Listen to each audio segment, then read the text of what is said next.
নমস্কার বন্ধুরা, অতসী সহজ রান্নাঘরে আরও একটা নতুন রেসিপিতে সবাইকে স্বাগত। আজকের আমি তোমাদের সাথে চিড়ে দিয়ে একটা স্ন্যাক্সের রেসিপি শেয়ার করব। আশা করি আজকের রেসিপিটা তোমাদের ভালো লাগবে। এটা সন্ধেবেলা চায়ের সাথে ভীষণ ভালো খেতে হয়। দেখে নেওয়া যাক আজকের আমার এই সহজ রেসিপিটি। প্রথমে আমি একটা মিক্সিং বোল নিয়েছি, তাতে আমি দিয়ে দেব 1 কাপ চিড়ে। আমি এখানে লাল চিড়ে নিয়েছি, তোমরা চাইলে এখানে সাদা চিড়েও নিতে পারো। চিড়েটা আমি খুব ভালো করে পরিষ্কার করে ধুয়ে নিয়েছি। তারপর আমি 10 মিনিটের জন্য একটু রেখে দিয়েছিলাম। 10 মিনিট পর আমি হাত দিয়ে খুব ভালো করে মেখে নেব। চিড়েটা নরম হয়ে গেছে, দেখো খুব ভালো করে এইভাবে ডো বানিয়ে নিতে হবে। চিড়েটা ভিজিয়ে রাখার জন্য খুব নরম হয়ে গেছে আর খুব সহজেই একটা ডো বানিয়ে নেওয়া গেছে। দেখো এখন আমি দিয়ে দেবো 1 চামচ গোটা জিরে, আর দিয়ে দেবো খুব সামান্য পরিমাণ কারি পাতা, আর দিয়ে দেবো ধনে পাতা কুচোনো সামান্য পরিমাণ, দিয়ে দেবো কাঁচা লঙ্কা কুচি।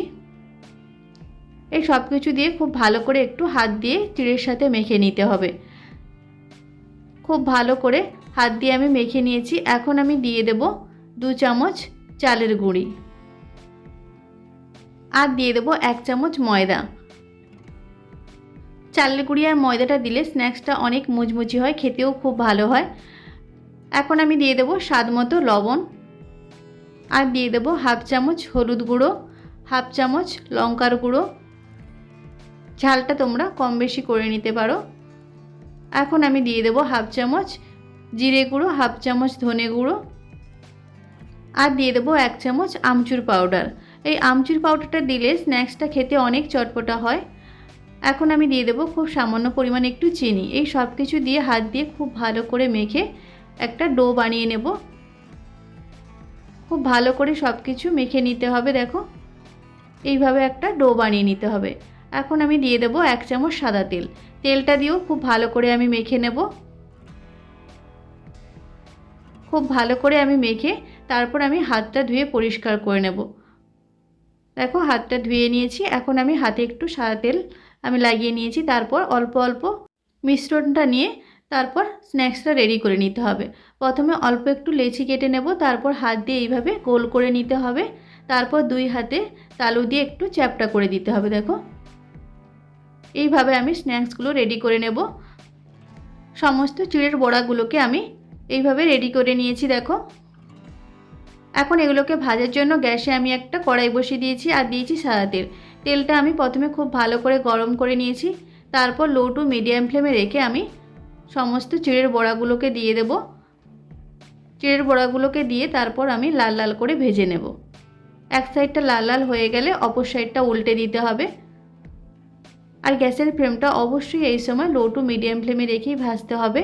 হাই ফ্লেমে দিলে পুড়ে যেতে পারে। দেখো এইভাবে লাল লাল হয়ে গেলেই তখন নামিয়ে নিতে হবে। অবশ্যই তোমরা বাড়িতে একবার এইভাবে চিড়ের বড়া বানিয়ে দেখো, ভীষণ ভালো খেতে হয়। সন্ধেবেলা চায়ের সাথে ভীষণ ভালো খেতে হবে। এমনি তোমরা টমেটো সস দিয়ে এটা সার্ভ করতে পারো। অবশ্যই তোমরা একবার বাড়িতে এই রেসিপিটা ট্রাই করো, অসম্ভব ভালো খেতে হয়। এখন আমি বাকি বড়াগুলোও ভেজে নেব সেমভাবে। দেখো সমস্ত বড়াগুলো আমি ভেজে রেডি করে নিয়েছি, আর একটা প্লেটে আমি সার্ভ করে নিয়েছি। তোমরা দেখতে পেলে যে চিড়ের এই স্ন্যাক্সটা কত সহজভাবে বানানো হয়ে গেল, আর এটা একেবারে মুচমুচে হয়, খেতে ভীষণ ভালো হয়। অবশ্যই তোমরা বাড়িতে একবার চিড়ে দিয়ে এই বড়াটা বানিয়ে দেখো, তারপর আমাকে কমেন্ট করে জানাও যে কেমন হয়েছে। আশা করি আজকের ভিডিওটা তোমাদের ভালো লেগেছে। যদি ভালো লাগে তাহলে অবশ্যই একটা লাইক করে দেবে। আর আমার ভিডিওগুলো যদি তোমাদের ভালো লাগে তাহলে অবশ্যই আমার চ্যানেলটিকে সাবস্ক্রাইব করে পাশে থাকা বেল আইকনটি প্রেস করে অল অপশানে ক্লিক করে দেবে। তাহলে যখন আমি নতুন কোনো ভিডিও আপলোড করব সবার প্রথমে তোমাদের কাছে নোটিফিকেশান পৌঁছে যাবে। আজকের ভিডিওটা এই পর্যন্ত। নেক্সট কোনো ভিডিওতে তোমাদের সাথে আবার দেখা হচ্ছে নতুন কোনো একটা রেসিপি নিয়ে। ততক্ষণে তোমরা ভালো থেকো, সুস্থ থেকো। ধন্যবাদ।